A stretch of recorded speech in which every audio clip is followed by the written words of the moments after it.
suak pian dang e ni kha aksi ten song cả tâm lâu azu ava mawin him khoa gì nghe qua ban zal yam zin ma ban zal yamo international zomi ading aksipi zogam le zomi ang kana October song na tu aksipi kwa la kya zomi le tung zin bao li ne so kham ya len kin zi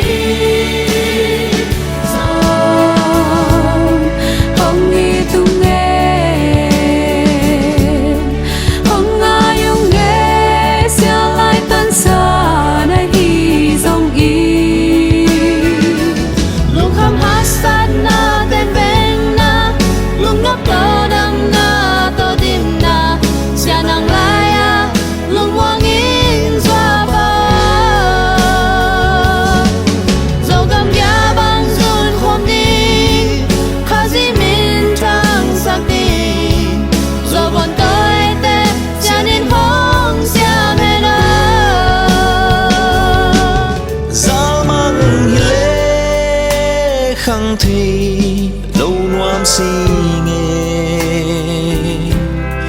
tông cướp thầy đi hi lệ cùng noam sinh mô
Pinahi tuổi khăm ô chín hồng xial xial la ying dâu gầm doa pa ngã liam doa pa doan phong thâu kick đi ô ima chẳng xuân kick đi ni dâu ta tê hâm băng hồng hoài kỳ cô xiên xin tu ăn bằng y sim lệ mal hoài xiêm a dân lại lối băng thăng được thơ khăm an mi xiang tê tôi em không lung hoa na pa ang sunga nun hoa min mun wang sol bang na hei ta mo hello đầm mơ kỹ nhàng nhàng hi nghe giờ đồ khăm phong na to ki bo zogam aksi khui to ki sai giờ đồ khăm in quan pi te chu dat na tom khang nei no ming. Hi everyone, how is everyone doing? Good. Good. How's everyone doing right now? Right now, Andrew and Mary, they are married and they had a baby called baby Rebecca. Say hi, baby Rebecca. Come on. Camera's over there, not over here. But yes, so Andrew right now, he is a student at Oral Roberts University in the grad program.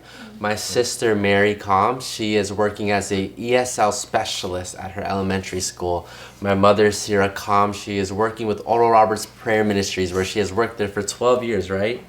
Just completely owning it, doing it amazing. My name is Joshua Kham. I'm the Associate Youth Pastor for Victory Church. And Bamang, who is here in America, he is on tour right now, preaching the gospel to everybody out there. So, quick sponsor, if you want him to come speak to you guys, go ahead, get him some airfare and he'll change your life. How did this album ZOGAM AKSI come together? So there's a family in Florida, and yeah, they actually love my dad a lot. After he passed away, they really wanted to do something to show how much that they loved him, and so they actually gathered all the singers and the musicians, and they got together and recorded all the songs and the music for this album. Awesome. Yeah. Okay, who is sponsoring the album?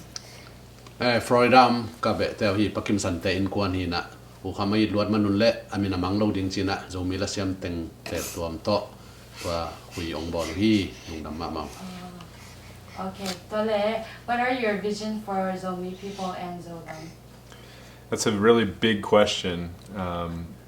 We all know Phawkna's life, and the vision that he had, that God gave him, was immense. There were so many different aspects. But I think for the Zomi people, for us, our goal is to help encourage and lift up the Zomi people in where they're at, wherever they're at in the world, help raise the standard of living and help bring them closer to Jesus and closer to God's plan for their life.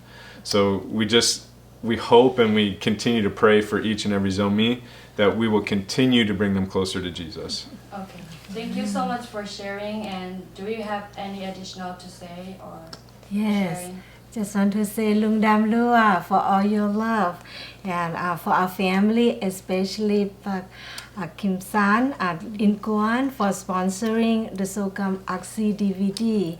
And my heart is full, a word I cannot express enough for all the team joined effort who worked tirelessly and to make this album to come a reality. And I want to say also Lungdam for the USA Somi Inkuan leader Gosom Kup and committee and every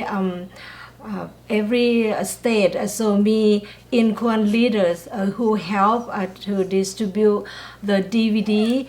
And also very important person, the one that who buy this DVD.